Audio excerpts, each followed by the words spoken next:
UIF, Unidad de Inteligencia Financiera, que es una entidad de la Superintendencia de Banca y Seguros, ejerce como jefe de hace 12 años, de manera que mucha experiencia y en la investigación financiera tiene. Señor Espinosa, buenas noches, gracias por estar con nosotros en RPP. Buenas noches y gracias a ustedes por la invitación. Bueno, usted está obligado a mantener reservas sobre el contenido de las investigaciones, pero explíquenos por lo menos con qué motivo es que intervienen y en el caso específico de la señora Boluarte, sin revelar lo que han hallado, bajo qué condiciones es que han intervenido en la investigación y en qué se apoyan para establecer los hechos. De acuerdo. De lo que se trata acá es de la existencia de un sistema de cumplimiento que está establecido en una ley ya desde hace 20 años, más o menos, por el cual una serie de empresas o profesiones o actividades están obligadas a revelar información a la UIF cuando encuentran que alguna o algunas operaciones son, la ley dice, sospechosas. Sea privados o sea funcionarios públicos. No importa, cualquiera. Digamos que los funcionarios públicos tenemos una lupa más grande sobre nuestra vida económica por una natural razón de ser funcionarios públicos y por lo tanto estar a cargo de bienes o fondos del Estado, ¿no es cierto? Pero la regla es para todos. Entonces, cuando este tipo de empresas, que son los bancos, las financieras, las AFP, los notarios, etcétera, encuentran que hay una operación que no le cuadra con el perfil del cliente, por ejemplo, si a mí en algún momento me aparece en mi cuenta del banco una suma que no tiene relación con mis ingresos normales, ¿qué es lo que va a hacer el banco? Va a analizar eso y le va a reportar a la UIF, oiga usted, esto es lo que he encontrado. Nosotros agarramos esa información y en conjunto con las bases de datos disponibles, entre ellas las investigaciones que ya puede estar haciendo la Fiscalía, tratamos de construir una hipótesis de caso o de descartarla, porque también puede ser que... Es decir, acá no hay nada extraño, no hemos encontrado nada, sí. No hay nada que informar. Sí. Si encontramos algo que es extraño, que no tiene suficiente sustento, que requiere investigación por parte de la Fiscalía, entonces se lo pasamos a la Fiscalía Antilavado.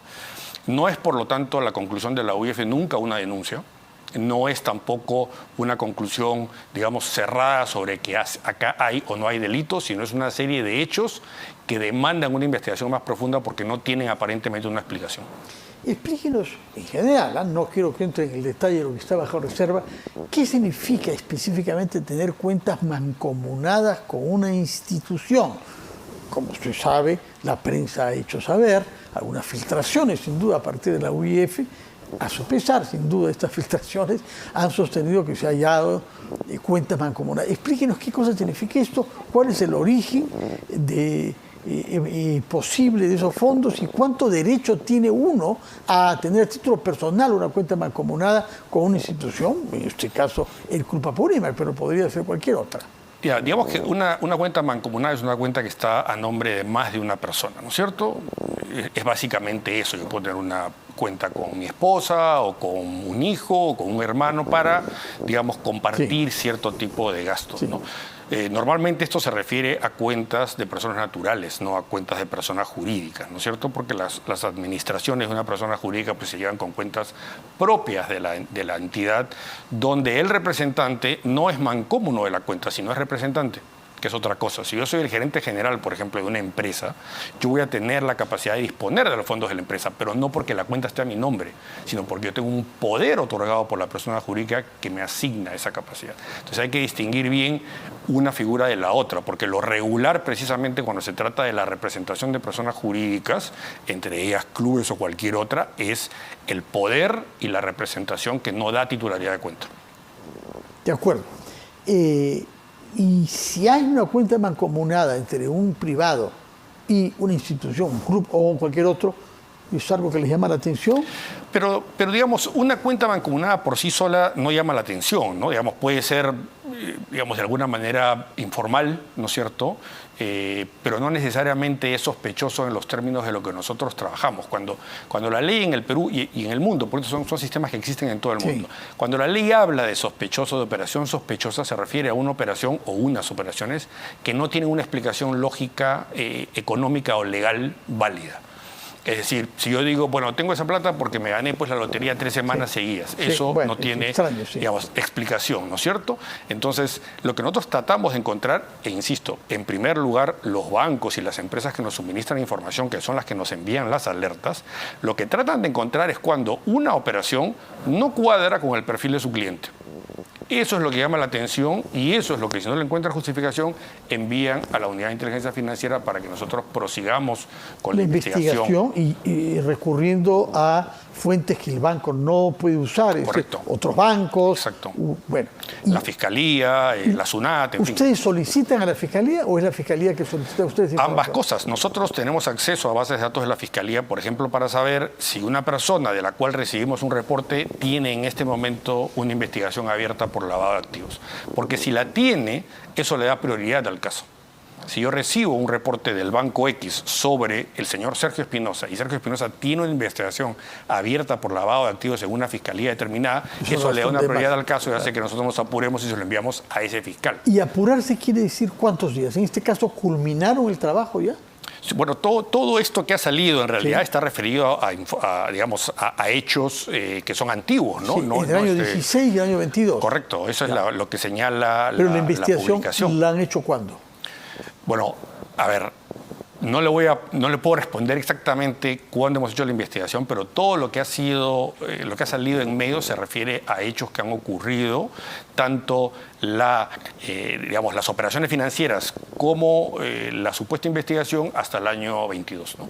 Ya, y ustedes han hecho la investigación, no me puede decir cuándo. Exactamente. En estos días, después de las denuncias o antes. No, todo data, incluso lo que dice la noticia que ha sido publicada, habla de un informe de la Unidad de Inteligencia Financiera de noviembre del año 22. 22, o 22. sea, cuando la señora era vicepresidenta y Correcto. Pedro Castillo estaba en el poder. Sí, además referida a un caso que es un caso, digamos, más grande que viene de antes, que es el caso de los dinámicos del centro, en fin, donde está... O sea, la investigación que ustedes han hecho, tiene que ver con el financiamiento de la campaña del señor Vladimir Cerrón en Junín. Entre otras cosas, ¿no? Porque, digamos, no solamente financiamiento, sino también es tema que tiene que ver con, digamos, fondos que no tienen un origen claro, ¿no? Respecto a esa campaña, pero también vinculado a el posible otorgamiento de contratos por favor en la región, en fin, es un caso bastante complejo el que tiene el exgobernador. Lo que me quiere decir es que no han hecho investigación de nada que haya tenido lugar después de noviembre del año 22. No. ¿Porque no se les ha solicitado? ¿O porque porque ni se ha solicitado ni ha surgido. O sea, nosotros hacemos investigación en la medida que o nos solicita una fiscalía algo, en cuyo caso nosotros lo que vamos a hacer es vamos a buscar en nuestra base de datos y le vamos a decir esto es lo que hay. O nosotros podemos recibir nueva información de parte de un banco o de un notario de quien sea y eso hace que el caso siga estando vivo. ¿De acuerdo? Eso puede ocurrir en cualquier caso. Pero en este caso lo que se ha publicado en el diario El Comercio es todo referido a cosas que han ocurrido hasta noviembre del 2022, ¿no? De acuerdo. Ha sucedido ya a lo largo de su larga carrera, porque usted tiene 12 años como jefe de la UIF, pero antes de eso también estaba ya en la Superintendencia de Banca y Seguros, me parece, ¿no? Ha sucedido que se debe investigar en torno a la compra de joyas de un monto superior a los $10.000? Bueno, esa es una muy buena pregunta, porque así como los bancos, los notarios, las AFP son empresas obligadas a informar, también las joyerías, ¿de acuerdo? Y las tiendas de antigüedades, es decir, aquellas empresas que venden artículos de lujo, digamos, ¿no es cierto? Entonces, sí es parte de lo que se ve, porque una forma, digamos, posible de lavar dinero es comprando joyas, claramente. Eso puede ocurrir y por eso el sistema incluye a las joyerías en la lista de empresas que son obligadas a reportar cuando hay una operación que no les cuadra. Ojo, no quiere decir que las joyerías reporten todo, sino, por ejemplo, si yo vengo y quiero comprar un reloj o cualquier joya de mucho valor y quiero pagar en efectivo, ¿no es verdad? Entonces, eso levanta una alerta que no ocurriría si yo pago una tarjeta de Reciben el banco local. efectivo, pero informan a la UIF. Es que la información o no a la UIF depende de las características de la operación. Si yo pago, por ejemplo, con una tarjeta del Banco X de Perú, sí, es una operación totalmente transparente en apariencia, ¿no es cierto? Pero si yo pago con una tarjeta que es del Banco de las Islas Caimán, entonces eso... Sí, debería llamar la atención y debería ser, por lo menos voy a ver quién es esta persona, quién dice qué es, tiene que hacer una declaración y probablemente debería generar un reporte a la UIF.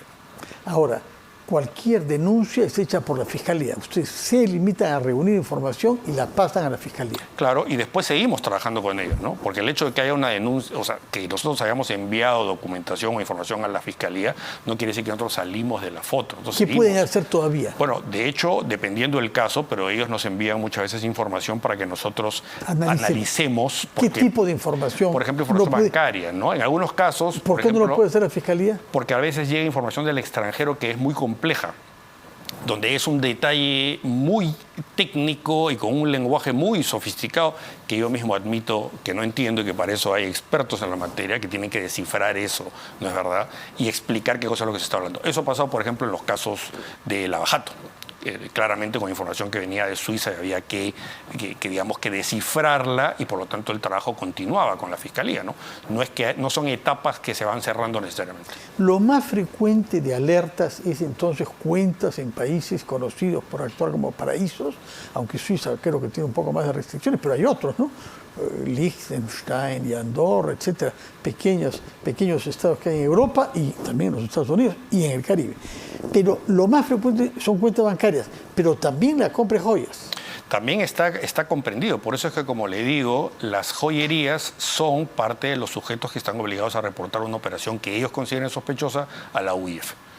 Eso está así establecido en la ley, además hace 20 años, con lo cual no tiene nada de nuevo, ¿no es verdad? ¿Y por qué está eso así?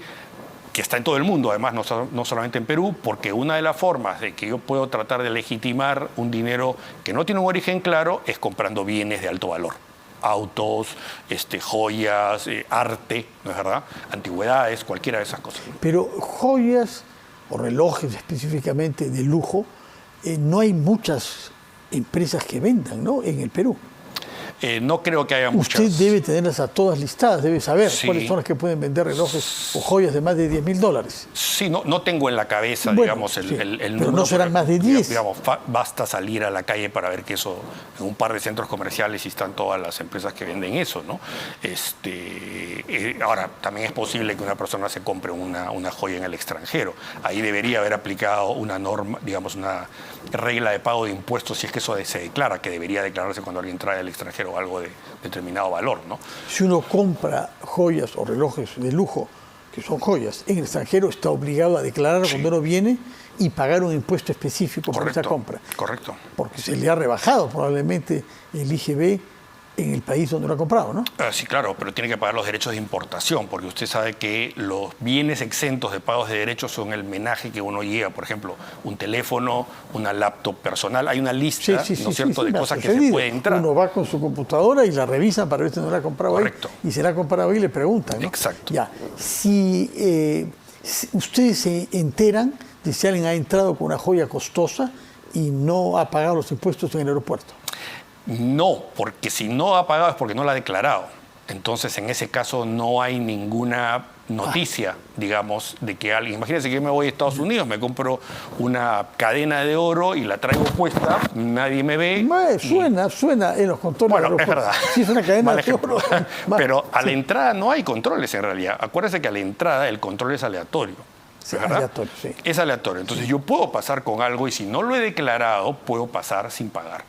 Pero la obligación legal es declarar los bienes a partir, me parece que son a partir de $200. En ese caso no hay manera de saber si alguien ha comprado en el extranjero algo y ha entrado de esa manera, excepto que algún periodista o algún fotógrafo note eso en la mano o en el cuerpo de alguien.